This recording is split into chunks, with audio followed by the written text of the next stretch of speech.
because it's now too Dak reliant. He's too expensive. We would start to see a regression starting this year. Not tumbling down a cliff, not a ski accident where you lose equipment and break a leg. Not that. Kind of a slow, steady decline, like putting weight on in your 50s, where about every 5 to 6 months the pants just keep getting a little tighter, or an oil leak, right? Takes a while for your engine to blow. I think this slow regression will officially begin. Everything's gotten an official date, right? Sunday, 4 Eastern, only on Fox. Because here's the Cowboys' schedule over the next 7 weeks. Ugh. Detroit, at the Niners, at a team in Atlanta that can beat anybody. Rival Philadelphia, Houston. And you notice the last two? At Washington and New York. Oh, remember the good old days. Dak's like 24-4 against Washington and New York. Easy. That's like 4-0 every year. Yeah, that's the way it was for Big Ben in Pittsburgh until Baker Mayfield, Joe Burrow, and Lamar Jackson arrived. Daniel Jones now is playing his best football. Jalen Hurts is the equal, at least, or close to Dak Prescott, and Jaden Daniels looks like Lamar Jackson. So Dallas, here's the 3 things that are inarguable. They can't run the football. Translation, more pressure on Dak.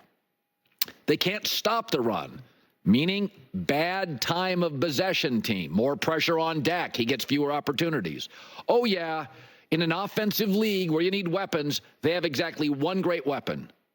Cross your fingers on the health of CeeDee Lamb.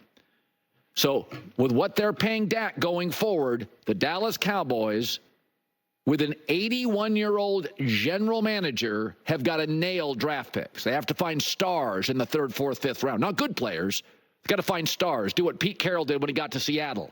Find a Richard Sherman in later rounds or a Cam Chancellor. Because Dak, unlike a Patrick Mahomes or a Lamar Jackson, there's no proof he can elevate solid players. That's not what he is. He needed Amari Cooper in his prime, or Zeke in his prime, or Zach Martin and Tyron Smith in his prime, or CeeDee Lamb and somebody else in his prime. That's what he needs. Again, did I mention the owner is going to be, is 81, will be 82, I think, here pretty soon, right? Or is around that age?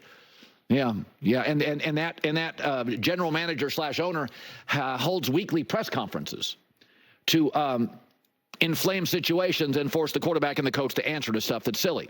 Now, I have suggested Derrick Henry was the solution, but they ran out of money and couldn't make $8 million become possible at the trade deadline last year, so they have the worst running back room in the league. There are those that are saying, what about Devontae Adams? And Jerry Jones says, hey, what about the scout team? Well, I agree with be aggressive, but the guy we got out there, be aggressive. We've got guys on the practice squad that can step up there and make those plays. We brought in one last week. And so aggressive in the sense of being aggressive about letting the guys that you have as depth go play. Very interesting. The oil leak begins 4 o'clock Eastern for the Dallas Cowboys, only on Fox. J-Mac with the news. No. Turn on the news. This is the Herd Line News. Well, let's talk about a team that's not leaking oil. The Philadelphia Eagles. Colin, they are back and healthy off the bye week. They are. You got to love this. A.J. Brown, back. Devontae Smith, back. Lane Johnson, back. Oh, they're going to put a hurting on the Cleveland Browns this week. And if they don't? Let's not go there. Be positive. Come on, man. It's Friday.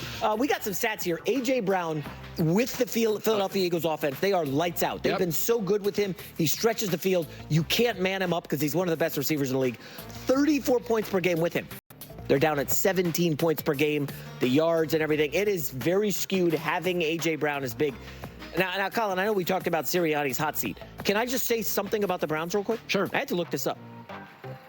Their offense doesn't have a 300-yard game this season. They don't have a running back who's top 70 yards. Deshaun Watson hasn't topped 200 yards. How on earth are the Browns going to keep up with the Eagles in Philadelphia? Well, they shouldn't. There is this disconnect between Hurts and Sirianni. You know what I do? The biggest line of the week, I throw it off the board. I don't bet those games. You got to rethink that. But I do think Philadelphia is the better team. And I think now they're healthy. There are certain cogs to this machine. A.J. Brown, Lane Johnson are two of them. They can live without Devontae Smith. Lane Johnson's gone. A.J. Brown gone. That's not the same offense. Those guys are Hall of Fame level players. Denzel Ward hasn't practiced yet this week. Their safety for Cleveland. Their safety, Grant Delpit's in concussion protocol. If those guys aren't on the back end, this is a monster day for Brown. Listen, you never want to say players are quitting, but we saw the Chargers players quit on Brandon Staley last year. We've talked about it. No, yeah. I don't think they're quitting on Stefanski, but is it possible they're quitting on Deshaun Watson? Well, and here's the thing, is Stefanski is what they call taking one for the team. So Stefanski would bench him right now. But because the owner signed that outrageous contract and the owner's got some vanity here at play, Stefanski is taking one for the team. Deshaun Watson is shot. It's over. He's not great pre-snap. He's not accurate. He's not as athletic. He's shot. It just, you can watch the game. You can watch that Dallas game. That was Tom Brady's first game. Remember that first week? There's nothing there. And that's with Stefanski. Is he a 1 or a 2-time coach of the year? Like, he's a really good coach. Yeah. He was Kevin O'Connell before Kevin O'Connell got the Vikings job. So, like, it's done. It's over. It would be one thing if Deshaun Watson had been injured this year or had a defensive coach and had no weapons. That's not the case. You talked about it earlier. The Phillies have now been eliminated from the postseason. So all of Philadelphia sports fans are turning their attention to the Eagles. I thought you were a little hyperbolic with the Nick Sirianni could be in trouble if they lose this. But now that, Philly's eliminated, we all know the Sixers are pretenders. The Joel Embiid. Well, it's also the beginning of the season. Yeah. It's everybody's focused on the Eagles this weekend. Philadelphia sports fans were in a bad mood because they just lost to their rival, the Mets. So the heat is on Nick Sirianni. I told you this yesterday, and you laughed at me. If they lose this game, Sirianni's in big trouble. Yes. I do like to save stuff for headlines. You like Philly. This game makes an appearance. I like to just trickle out some nuggets. You're not going to hear anywhere else. This seems obvious, but I haven't heard people talk about it. This is a third straight road game for the Browns.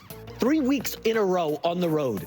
And you got Deshaun Watson. That's a good nugget. Barking at guys on the sideline, barking at guys in the huddle.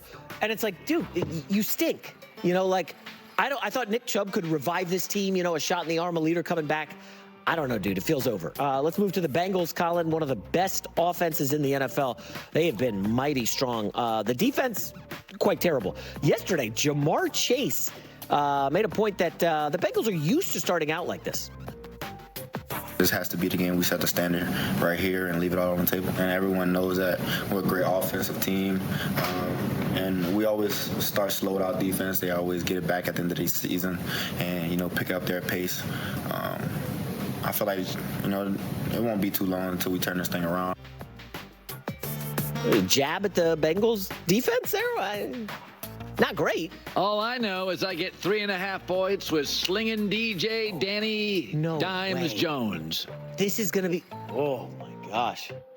You, because of your disdain for the Giants, are not noticing something that's happening.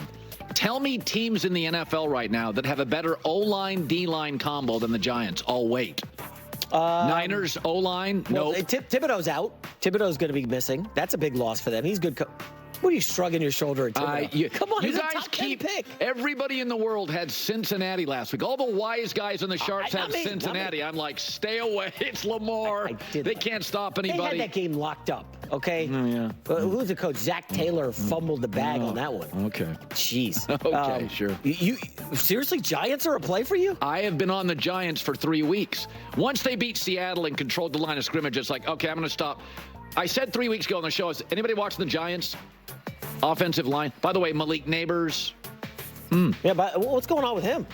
Huh? Are we going to talk about Neighbors? Ready to play. Is he? I don't know. He was at a Travis Scott concert this week. You think he'd be at that concert if he wasn't playing? I don't know that he's practiced yet this week. He's been on the field, but I don't know that he's doing drills yet. Long concussion. My sources tell me he's doing jumping jacks. Oh. Hey, so my daughter got a concussion at volleyball nationals, and then the next day they tested her, and jumping jacks was one of the things she had to do. And at 10, she was like, can I take a break? I need to stop. And they were like, you're not ready to play sports. Yeah. So, these concussions, you can't be going to a concert. Well, the noise and the flashing lights, Travis Scott.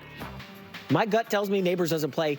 I like the Bengals. I like how we're head-to-head on this. Final story is, the Jets fired Robert Saleh this week. And so everybody seems to like them against Buffalo, but the Bills are not taking the Jets lightly. The AFC rivals have split the season series the last 2 years, including last year opening night when Aaron Rodgers popped the Achilles. Bills offensive tackle Dion Dawkins, he's a friend of the show. He's really hyping this matchup against the Jets.